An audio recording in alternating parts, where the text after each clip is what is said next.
Hello and welcome. I am Dr. Rohitashu Chaudhary, Associate Professor in Botany, Government Dunga College, Bikaner. In this presentation, I will explain biosynthesis of chlorophyll. This is second presentation in this series in which I will explain synthesis of protoporphyrin 9 from ALA, that is 5-aminolevulinic acid. इस प्रस्तुतिकरण में मैं chlorophyll के जैव संश्लेषण के बारे में बताऊंगा। यह इस श्रृंखला का दूसरा प्रस्तुतिकरण है जिसमें मैं ALA यानी अमीनो लेवुलिनिक अम्ल से प्रोटोपोरफायरिन 9 के निर्माण की प्रक्रिया को समझाऊंगा। इससे पूर्व के वीडियो में मैंने ALA के निर्माण की प्रक्रिया के बारे में बताया था, that how amino levulinic acid is synthesized by the plants. GSA, that is glutamate semialdehyde, and its more stable isomer ALA, amino levulinic acid, are the committed precursors of chlorophyll synthesis.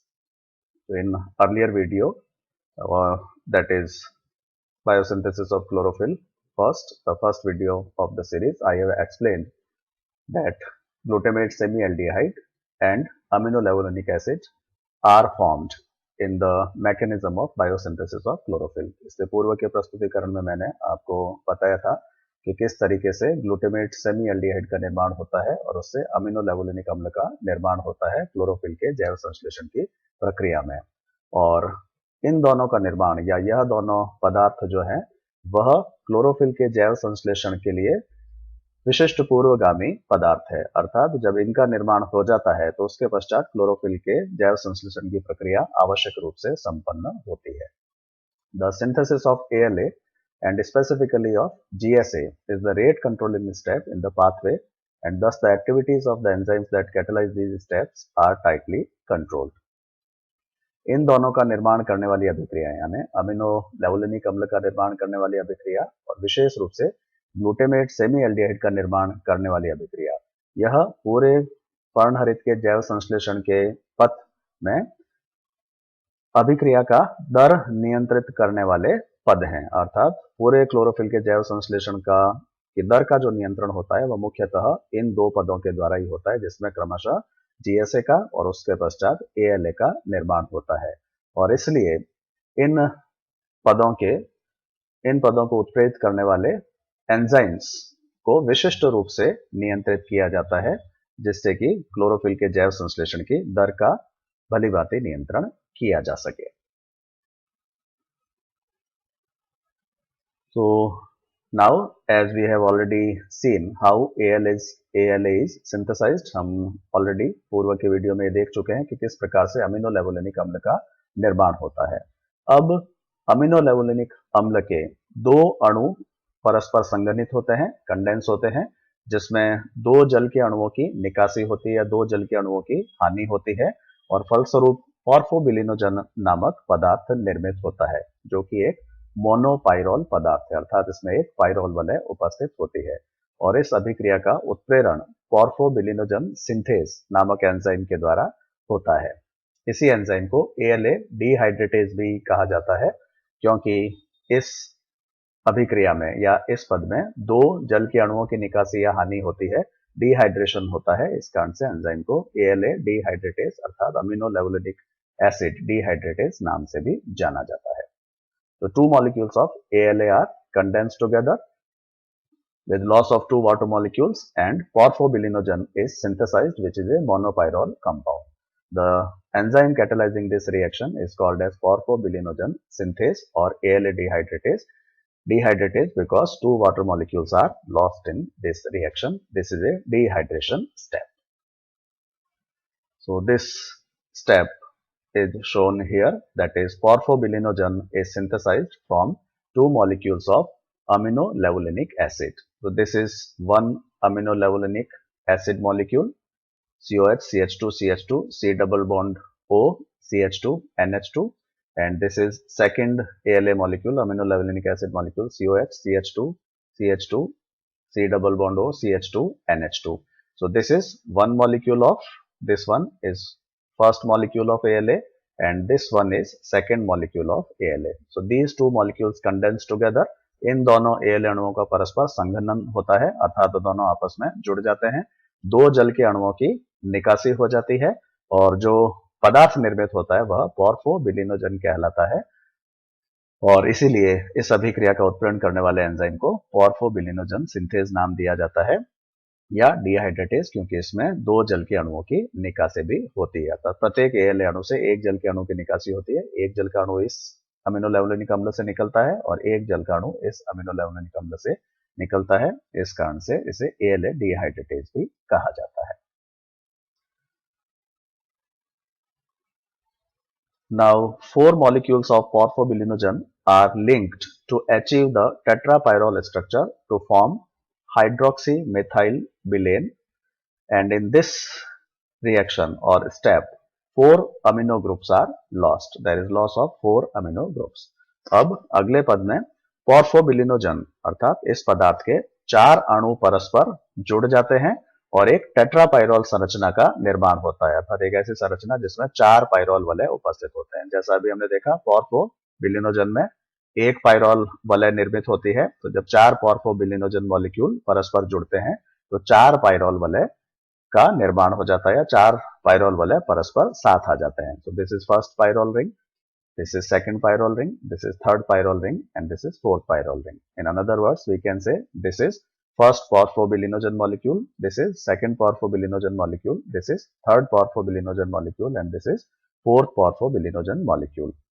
तो इस प्रकार से 4 पोर्फोबिलिनोजन अणु परस्पर आपस में जुड़ जाते हैं और एक टेट्रापाइरोल संरचना का निर्माण हो जाता है और इस प्रकार से यह जो टेट्रापाइरोल संरचना निर्मित होती है इस अणु को हाइड्रोक्सीमेथाइलबिलेन कहा जाता है। And 4 amino groups are lost in this reaction. That is, this amino group which is present in every porphobilinogen molecule is lost in the synthesis of hydroxymethylbilane. पोर्फोबिलिनोजन में यहाँ यह जो अमीनो समूह उपस्थित होता है यह अमीनो समूह हाइड्रोक्सीमेथाइलबिलेन के निर्माण में निर्मुक्त हो जाता है या रिलीज हो जाता है। So this NH group of pyrrole ring is retained. जो पाइरोल वलय में NH समूह उपस्थित होता है वह तो हाइड्रोक्सी मेथाइलबिलेन में भी उपस्थित रहेगा, लेकिन जो पृथक से NH2 अमीनो समूह उपस्थित होता है वह इस हाइड्रोक्सी मेथाइलबिलेन स्ट्रक्चर में अब उपस्थित नहीं रहता है। तो 4 अमीनो समूह की इसमें हानि होती है, प्रत्येक पोर्फोबिलिनोजन अणु से एक अमीनो समूह निर्मुक्त हो जाता है, रिलीज हो जाता है। The condensation of the pyrrole rings is catalyzed by porphobilinogen deaminase enzyme. यह जो अभिक्रिया होती है हाइड्रोक्सीमेथाइलबिलेन के निर्माण की यह पोर्फोबिलिनोजन डीएमिनेज नामक एंजाइम के द्वारा उत्प्रेरित होती है। This enzyme is also known as hydroxymethylbilane synthase. क्योंकि इसमें हाइड्रोक्सीमेथाइलबिलेन का निर्माण हो रहा है तो इसी एंजाइम को हाइड्रोक्सीमेथाइलबिलेन सिंथेज नाम से भी जाना जाता है। This enzyme, that is porphobilinogen deaminase, contains a protein-bound cofactor which is called dipyromethane. इस एंजाइम में एक सहकारक उपस्थित होता है, इस एंजाइम से एक सहकारक जुड़ा होता है, सहकारक का नाम है डाइपाइरोमेथेन और यह सहकारक एक प्रोटीन से जुड़ा होता है। This is A protein bound cofactor, यह एक प्रोटीन से जुड़ा रहने वाला सहकारक है। 4 porphobilinogen molecules are added sequentially to the cofactor to generate a chain of 4 pyrrole rings. तो इस सहकारक के द्वारा एक एक करके पोर्फोबिलिनोजन अणुओं को ग्रहण किया जाता है, अर्थात यह एक के बाद एक करके कुल 4 पोर्फोबिलिनोजन अणुओं को ग्रहण करता है एक क्रम में, एक क्रमिक रूप से, और इन 4 पोर्फोबिलिनोजन अणुओं को क्रमिक रूप से ग्रहण करके यह उनको हाइड्रोक्सीमेथाइलबिलेन के टेट्रापाइरोल स्ट्रक्चर में परिवर्तित कर देता है जिसमें 4 पाइरोल वलय उपस्थित होते हैं। Now, after synthesis of hydroxymethylbilane, next 4 pyrrole rings are cyclized. जो 4 पाइरोल वलय उपस्थित होते हैं वह एक चक्र का निर्माण करते हैं या एक वलय के रूप में आ जाते हैं। यहाँ हाइड्रोक्सीमेथाइलबिलेन की संरचना में यदि हम देखें तो यह जो संरचना है हाइड्रोक्सीमेथाइलबिलेन की वह एक चेन के रूप में, एक श्रृंखला के रूप में है जिसमें एक के बाद एक 4 पाइरोल परस्पर जुड़े हुए हैं, first pyrrole, second pyrrole, third pyrrole and fourth pyrrole. and this is not a cyclic structure. That is, this first pyrrole and fourth pyrrole are not bonded together. These are separate. So this is a chain structure and 4 pyrrole rings are present in a chain. यह एक श्रृंखला के रूप की संरचना है जिसमें 4 pyrrole वलय एक के बाद एक उपस्थित होते हैं। प्रथम पायरोल वलय और चौथे पायरोल वलय के बीच में कोई बंध उपस्थित नहीं होता, यह आपस में जुड़ी हुई नहीं होती।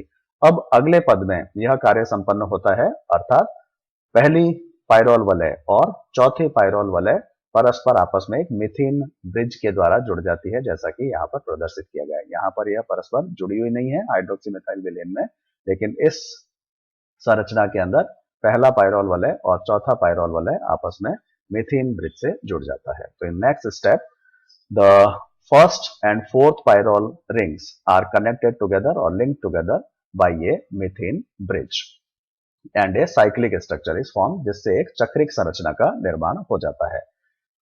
Eight the same time there is also a reversal of orientation of last unit added.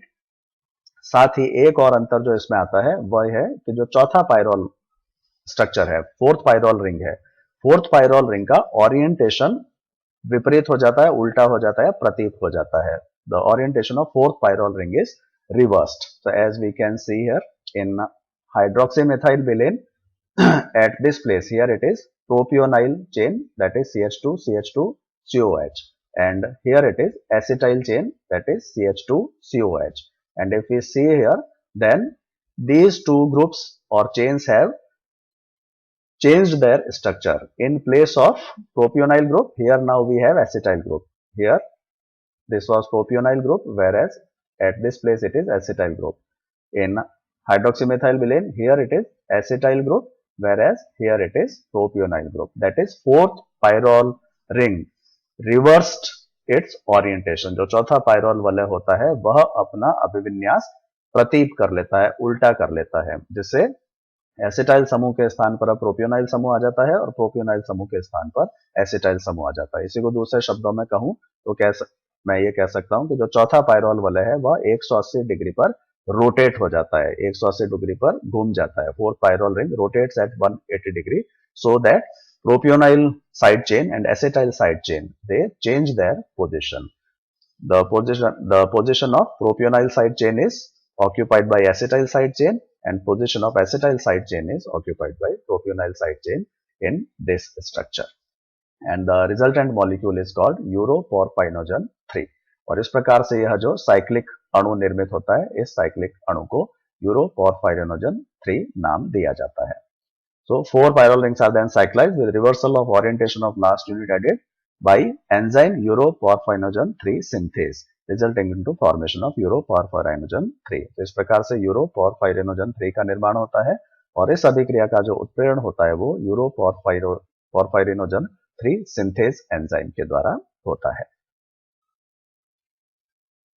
Now this uroporphyrinogen 3 is converted in several steps, that is 3 steps, to protoporphyrin 9 by trimming of propionyl side chains and oxidation. अब इस uroporphyrinogen 3 से निर्माण होगा protoporphyrin 9 का. So this is uroporphyrinogen 3. From this coproporphyrinogen 3 is formed. From this protoporphyrin 9 is formed, and then it is converted into protoporphyrin 9. So there are 3 steps by which uroporphyrinogen 3 is converted into protoporphyrin 9. तो 3 पदों में क्रमिक रूप से uroporphyrinogen 3 जो है वह प्रोटोपोरफायरिन 9 में परिवर्तित हो जाता है। पहले पद में इससे कोप्रोपोरफायरिनोजन 3 का निर्माण होता है, दूसरे पद में प्रोटोपोरफायरिनोजन 9 का निर्माण होता है और अंतिम पद में प्रोटोपोरफायरिन 9 का निर्माण होता है। तो इन 3 पदों में से जो पहला पद है वह एक डीकार्बोक्सिलेशन स्टेप है और बाकी के जो दूसरा पद है वह डीकार्बोक्सिलेशन के साथ साथ ऑक्सीडेशन स्टेप भी है और जो तीसरा पद है वह केवल ऑक्सीडेशन स्टेप है। So first decarboxylation step, by this decarboxylation uroporphyrinogen 3 is converted into coproporphyrinogen 3. जो पहला पद है 3 पदों में से यह एक डीकार्बोक्सिलीकरण पद है, विकार्बोक्सिलीकरण पद है जिससे कोप्रोपोरफायरिनोजन 3 का निर्माण होता है। That is From each pyrrole ring, one carbon dioxide molecule is released. So if we see, this is pyrrole structure and here it is CH2COH, that is acetyl side chain. From every acetyl side chain, carbon dioxide is released and this acetyl side chain is converted into methyl side chain or methyl group. प्रत्येक pyrrole वाले में जो acetyl side chain उपस्थित होती है, ये यहाँ पर second acetyl chain is here, third acetyl chain is here and fourth acetyl chain is here. तो इन चारों एसिटाइल चेन से कार्बन डाइऑक्साइड मुक्त हो जाती है और जिससे एसिटाइल यानी जो CH2COOH स्ट्रक्चर था उसमें से COO निकल जाता है और acetyl side chain methyl side chain में परिवर्तित हो जाती है. So as we can see here, now here it is methyl group, here also it is methyl group, this is methyl group and this is methyl group. So from each pyrrole structure, one or from each acetyl side chain of every pyrrole ring, one carbon dioxide is released. So in all 4 carbon dioxide molecules are released. कुल मिलाकर 4 carbon dioxide अणुओं की निर्मुक्ति होती है जो हर एक pyrrole वाले से जुड़े हुए एसिटाइल समूह से कार्बन डाइऑक्साइड के निकलने के कारण होती है और जो एसिटाइल समूह होता है वह मिथाइल समूह में परिवर्तित हो जाता है और इस प्रकार से यह जो पदार्थ निर्मित होता है वह कॉप्रोपोरफायरिनोजन 3 कहलाता है. And because this is decarboxylation step, the enzyme catalyzing this reaction is called uroporphyrinogen 3 decarboxylase, क्योंकि इसमें uroporphyrinogen 3 का डीकार्बोक्सिलेशन हुआ है, उससे कार्बन डाइऑक्साइड की मुक्ति हुई है. इस कारण से एंजाइम का नाम है uroporphyrinogen 3 decarboxylase. So this is first step. Now in second step, coproporphyrinogen 3 is converted into protoporphyrinogen 9. दूसरे पद में कॉप्रोपोरफायरिनोजन 3 से प्रोटोपोरफायरिनोजन 9 का निर्माण होता है. इसमें डीकार्बोक्सिलेशन भी होता है यानी 2 कार्बन डाइऑक्साइड अणुओं का निर्माण होता है, साथ ही साथ यह ऑक्सीडेशन पद भी है अर्थात 2 हाइड्रोजन परमाणु भी इसमें रिलीज होते हैं. 2 carbon dioxide molecules are released. So this is a decarboxylation step. At the same time, this is also an oxidation step as 2 hydrogen atoms are also released. So from where carbon dioxide is released? It is released from propionyl side chain of first and second pyrrole ring. So here we can see that into this first pyrrole ring, this propionyl side chain is linked. Also, this is second pyrrole ring. Here also propionyl side chain is present. From this propionyl side chain, this carbon dioxide is released. So 2 carbon dioxide molecules are released. One from first propionyl side chain and second from second propionyl side chain. From same structure, 2 hydrogen atoms are also released. इसी संरचना से 2 hydrogen atom भी यानी प्रोपियोनाइल side chain से ही 2 hydrogen atom भी निर्मुक्त होते हैं. एक हाइड्रोजन एटम यहां से निर्मुक्त होगा और एक हाइड्रोजन एटम दूसरे से निर्मुक्त होगा और इस कारण से यह जो प्रोपियोनाइल साइड चेन होती है वह अब विनाइल साइड चेन में परिवर्तित हो जाती है. पहले यह संरचना थी CH2CH2COH, अब यह परिवर्तित हो जाता है CH डबल बॉन्ड CH2 अर्थात प्रोपियोनाइल स्ट्रक्चर जो था, प्रोपियोनाइल साइड चेन जो थी वह विनाइल साइड चेन में परिवर्तित हो जाती है और यह परिवर्तन केवल फर्स्ट पायरोल रिंग पर और सेकंड पायरोल रिंग पर ही होता है. थर्ड और फोर्थ पायरोल रिंग में यह परिवर्तन नहीं होता. तो प्रत्येक प्रोपियोनाइल साइड चेन से एक कार्बन डाइऑक्साइड अणु की निर्मुक्ति होती है और एक हाइड्रोजन की निर्मुक्ति होती है and this propionyl side chain is converted into vinyl side chain.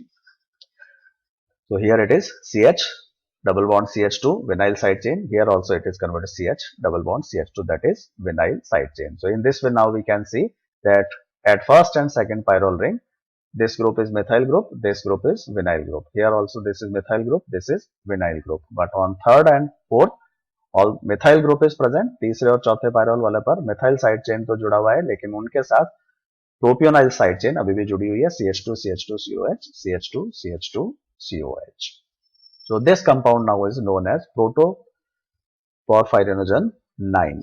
इस अणु का नाम है protoporphyrinogen 9 और इसका जो निर्माण होता है वह कॉप्रोपोरफायरिनोजन ऑक्सीडेज नामक एंजाइम के द्वारा होता है.